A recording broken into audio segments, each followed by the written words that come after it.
So Chapter 3, I would say, is probably my favorite stage in the game due to just how short of a stage it is.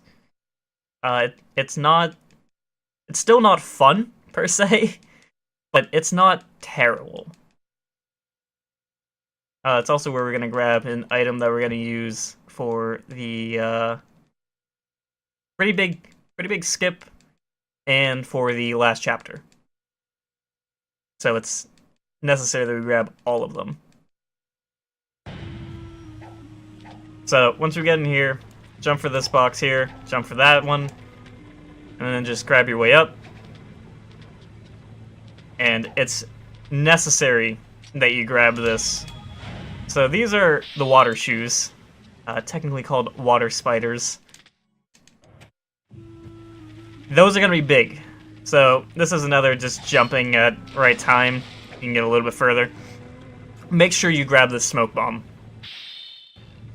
Now I didn't mention it before on the beginning of Chapter 2, but with those jumps, leave time on, like, before you jump again from the wall hops, so you can get more air and you don't have to deal with a ledge grab. So this is where we're going to get that item that I was mentioning. So these are the Hisaos.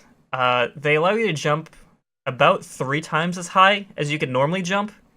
Granted, once you do this, it's an item, so you can't use your hook and you can't wall hop out of it. So keep that in mind. This is another just time jump. So there's 3 of them that we're going to grab, and those are the 3 that we need for the rest of the game.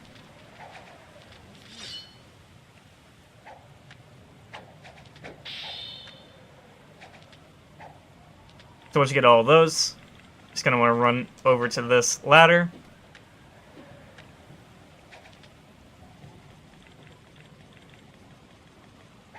And then jump up here, and we're in the next area.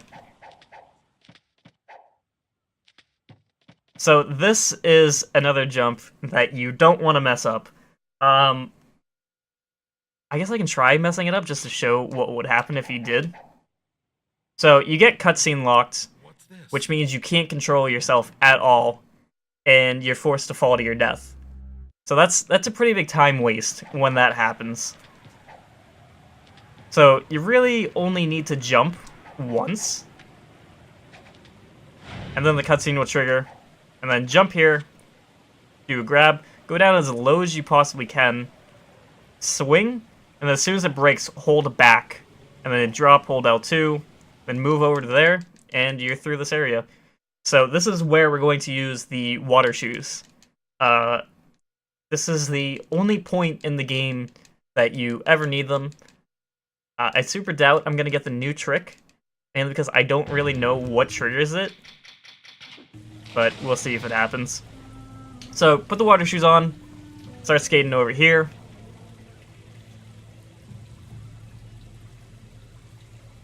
And there's going to be a second boat that's coming towards you. I think I might have went a little bit too early, yeah. So I'm just going to act like I didn't get it, so I'll drop. And we got it. I still don't totally know what causes that. What would happen would be, there would be a fight over here. For instance, this fight you can finish in about a second. It's not a very large fight, but it's still an annoyance nonetheless. So to not have to do it is pretty big. The amount of time you spend on the loading screen alone makes it pretty nice to be able to skip. So you're going to want to come over here. I hope I timed this correctly. I might be able to just barely get it. Take these off, and then flip that lever as fast as possible. If you time it better, he won't be coming towards you. And then you go through there. So, what would typically happen when people would do a casual playthrough of this game is you would have the water shoes on, because there's water that you have to go through. That's the worst decision you can make, because that's literally that entire area. Now it's time for the boss fight after about 4 cutscenes. Okay, so there's an item that I didn't mention that you get, and that is the Fundo. Game won't tell you really how to use it unless you talk to the butterfly. It's not really mentioned, but we're gonna need it for this fight. So, this is the first time you face the Armor God with the help of Akemi. Didn't mean to do that. So I'm pretty sure there's set spawns for where these will go. If they want to stand in it, I need him to do an attack. Oh, this is really bad. Yeah, I might actually die. I might actually... Let's just die for the sake of it. There we go.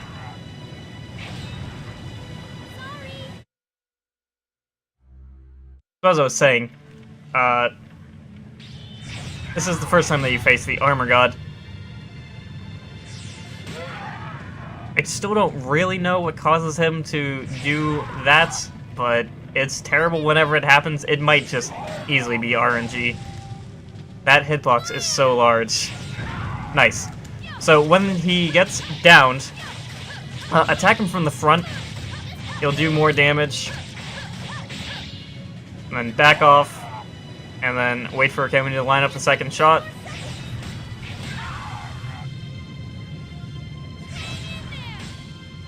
Oh, wow. She actually got the second shot without me even doing it. So that's what I mean about the set spots. I just don't know that one. And you can just use focus to make it go a little bit faster.